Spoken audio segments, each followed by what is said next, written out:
Il était une fois le Meij. Le quoi? Le Meij? Le manifeste estival du jardinage? Non, le Meij. M-E-J.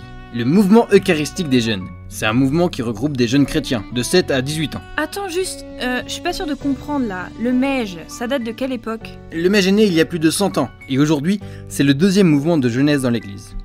Ah ouais, quand même, ça claque, hein. Mais tu m'as dit que Meij, ça voulait dire mouvement eucharistique des jeunes? Eucharistie, c'est du grec, ça veut dire action de grâce, ou dire merci si tu préfères. Ça représente justement le désir de chaque mégiste de mettre Dieu au cœur de sa vie. Ouais, mais l'Eucharistie, c'est pas un truc de la messe aussi? L'Eucharistie, c'est aussi le moment où on rend grâce pour Jésus qui est mort et ressuscité, et qui vient s'incarner dans le pain et le vin. C'est un moment qu'on célèbre, et qui est joyeux. C'est pour ça qu'au Meij, on chante beaucoup. Bon, je reprends. Il était une fois le Meij, qui venait d'accueillir une nouvelle recrue, Zélie l'aventurière intrépide. Elle avait la tête pleine de rêves, et elle avait soif de missions à accomplir. Curieuse comme elle était, elle trouva un livre de saint Ignace de Loyola. Attends, stop. J'ai fait un effort, j'ai tenu 3 phrases sans rien dire, mais là c'est bon, je suis paumée. C'est qui cette Ignace de l'au-delà? Ignace de Loyola, c'est en quelque sorte le père du Meij. Il est devenu saint il y a 400 ans. C'est lui qui a fondé l'ordre des jésuites. Ignace, il n'avait qu'un seul mot d'ordre, tout recevoir, tout donner. Écoute la suite. Après avoir découvert la spiritualité du Meij, Zélie rêvait de suivre les pas de saint Ignace et de devenir elle aussi témoin de Jésus. Elle découvrit le Meij grâce à de multiples temps forts. Une vie d'équipe à l'année, des rassemblements, des messes et des camps d'été. Elle put tisser des liens d'amitié en profondeur avec les autres, mais aussi avec Jésus. Peu à peu, elle découvrait Dieu comme un ami et apprenait à le chercher en toutes choses autour d'elle, dans le beau, le bien et le bon. Partout, les chants et la musique accompagnaient ses activités au Meij. La joie qu'elle vivait ne pouvait que rayonner quand elle revenait dans sa vie quotidienne.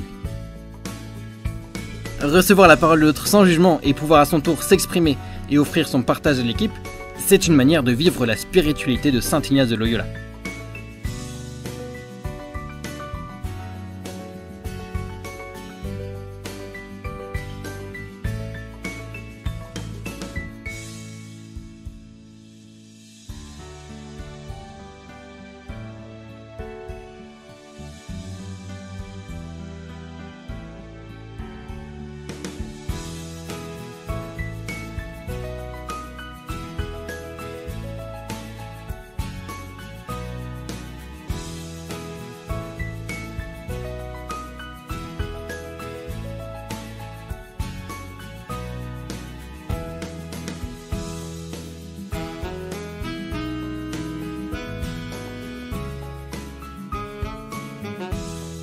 Les années passèrent et Zélie continua son aventure dans le Meij.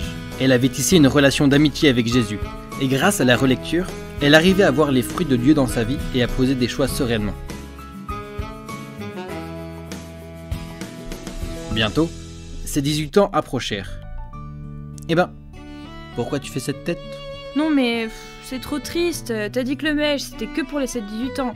Et alors là, elle va avoir 18 ans, et après elle va devoir partir du Meij, et quand même, c'est vraiment trop triste quoi. Écoute, quand Zélie n'eut plus l'âge de faire partie du Meij en tant que jeune, elle prit la responsabilité d'une équipe. La petite Zélie qui rêvait de grandes missions, essayait chaque jour d'être une étoile dans la vie de ceux qu'elle rencontrait. Elle avait fait de sa vie une mission, témoigner de sa joie et de son espérance dans son quotidien.